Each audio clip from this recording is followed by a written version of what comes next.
Hell, it's Base Trade TV.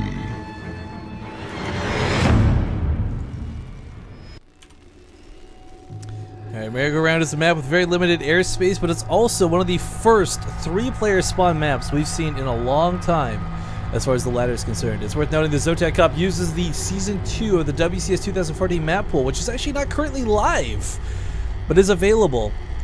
So we'll talk about some of the cool mechanics of the map for now, guys, but spawning in the top right corner of the map. Still behind in the series, but starting to bring it back now 2-1. It's going to be the Red Terran player Happy. And his opponent to the south from Acer, the Blue Terran MMA. So this is a 3-player spawn map, which honestly in and of itself I don't think is that big of a crazy dynamic. We're going to zoom out though, because I know a lot of you guys haven't seen this one yet. Natural base is still pretty much the same, and there's no island gimmicks or mechanics, but this map is actually incredibly small. It doesn't look like that at first, but it's mostly closed in by airspace. It looks like there's all this area down here, but Zombie Grub and I learned during the recent show match, guys, these walls are physical blockers. You can't have a medevac move out here. You can't have Mutalisk wrap around. You can't have an Oracle escape. Nothing can go through these walls. So this map looks pretty big at first, but when you suddenly realize how closed off by air it is, it seems significantly smaller.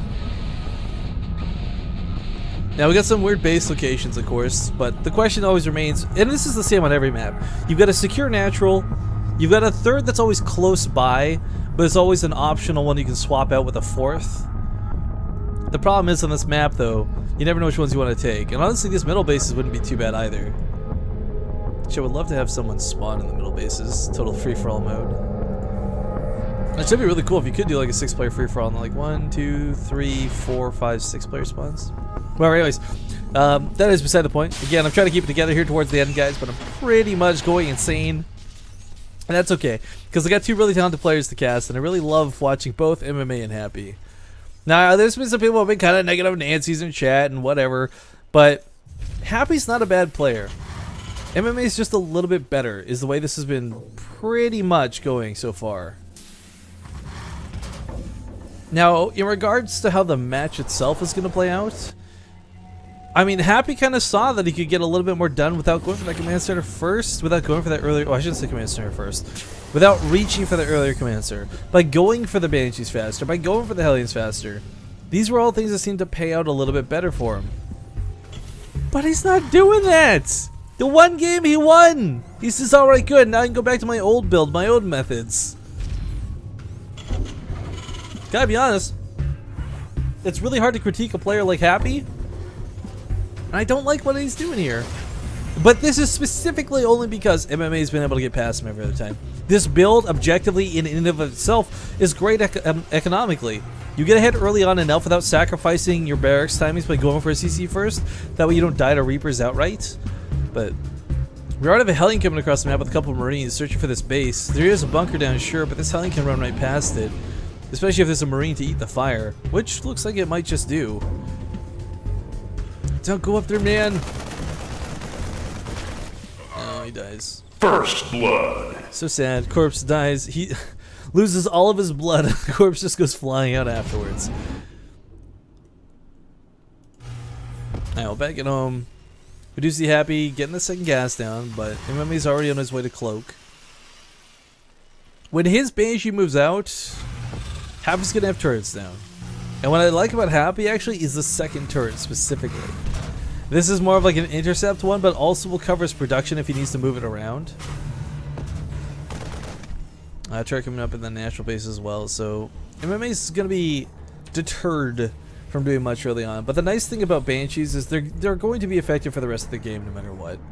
Maybe you don't get to use them right away, and maybe the cloak seems wasted for now. But what ends up happening is the game gets further on, siege tanks become more vulnerable, Marines find themselves without detection. Little spots which you can squeeze in and do a bit of damage with.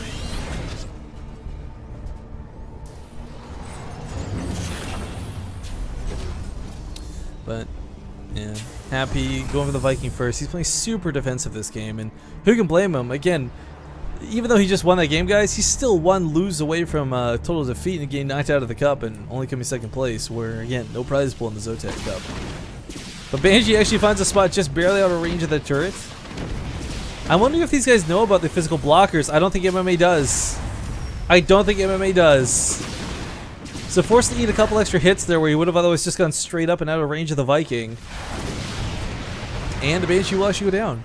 Now this is unfortunate because these are the new maps that are going to get played out. So at first glance you're kind of like, wow, really? Did that cost me my Banshee? Son of a... But then it's like, okay, guess what? You're never going to make that mistake again. And it's really unfortunate it didn't happen on ladder, but instead happens at the finals of a tournament. But I don't think that's going to cost him MMA the game. And he just learned a valuable lesson about pathing on this map for air. Game paused.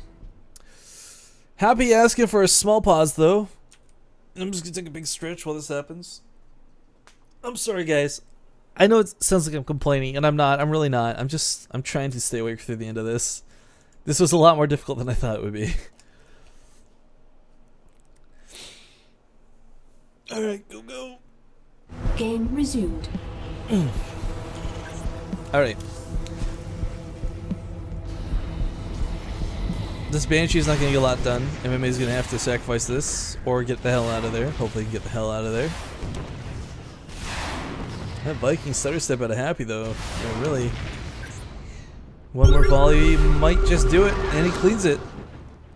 It's not easy keeping up with the Banshee either like that. A lot of the times too, your Viking will get outrun, but really nicely handled there out of Habit to keep maximum speed up as well as getting the shots off. Marines were moving to intercept too out of MMA. That's so unfortunate because the Banshee died like right there.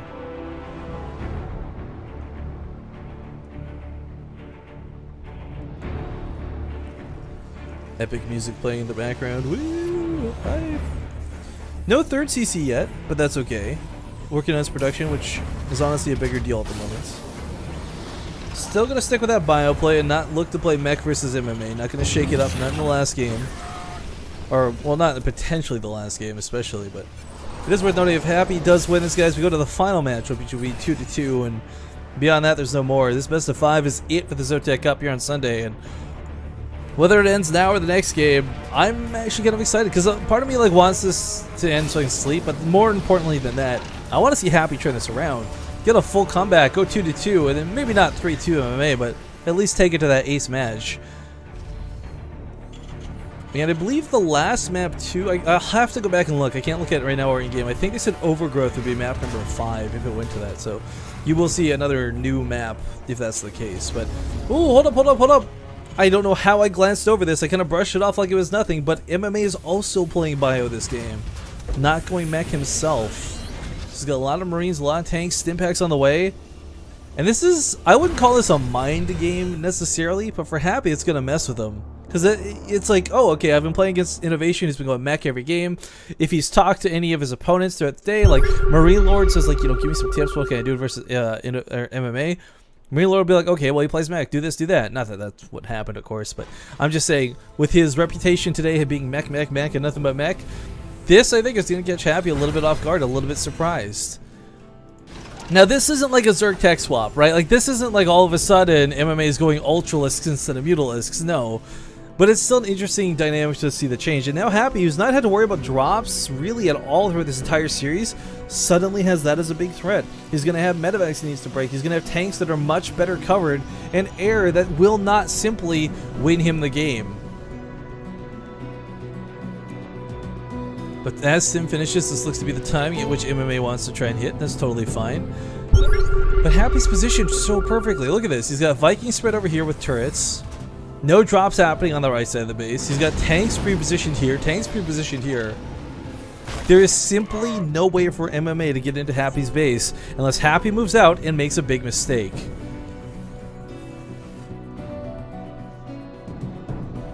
One very poor, awkward Marine on the left side of the map.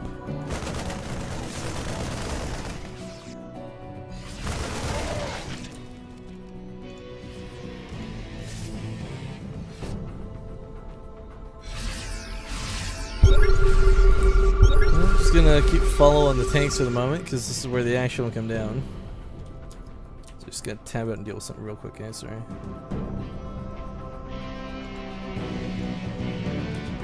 Anyways, drop come down. Sorry, out of Happy while this was going on. My My XSplit was starting to bug out, and if I didn't close that, I think it was going to crash, so sorry about that. Anyways, couple of Marines going to deal with this one Marine. Awkward, awkward. Not a lot of workers killed, though. 4 in total. Actually, 1 in total. Marine does pick off that medevac, too. I don't know why there's a random Marine here, but good job, MMA's Marine. Vikings and Raven going to move out, but they're going to just find awkward Marines waiting for them. And they'll see this too, which is kind of important as well. But beyond this, 2-2 has already been started here, as well as level 1 weapon upgrades. This does clear the vision for the medevacs to come in, but for MMA, he's got to be thinking, like, why would he go through such lengths to remove that Marine unless he was trying to hide something, which would most likely be dropped. So I don't think this is going to pan out for Happy. He scans ahead too to make sure there's going to be an okay spot to drop. He sees, alright, I can't drop there. Marines confirm these medevacs too here in the middle of the map. It's weird to see MMA just litter the Marines all over the map, but it's working out perfectly because he's seeing a lot. He's actually doing a bit of damage. One of the medevacs almost died there. But okay, auto turrets have been exhausted, which means there's no potential for seeker missiles, no sensor, or not sensor, whatever, no point defense drones available. But even then, still, turret ring is up. Tanks are pre-sieged. Right now, what MMA could do is take control of the map, take a 4th base maybe. But beyond that, he's so limited in what he can do. Because Happy's just sieged up too nicely. Now, if he does take a 4th base, and he keeps Happy on 2, and Happy can't even take his own 3rd, that's when MMA starts getting to that position where he can start sacrificing his army and replacing it easily. You know, throwing away 80 Marines is nothing if you can replace them. Happy's not going to be afforded that same opportunity. Some Marines are going to get picked off here in the middle of the map, a little bit awkwardly at first, but looking to move forward.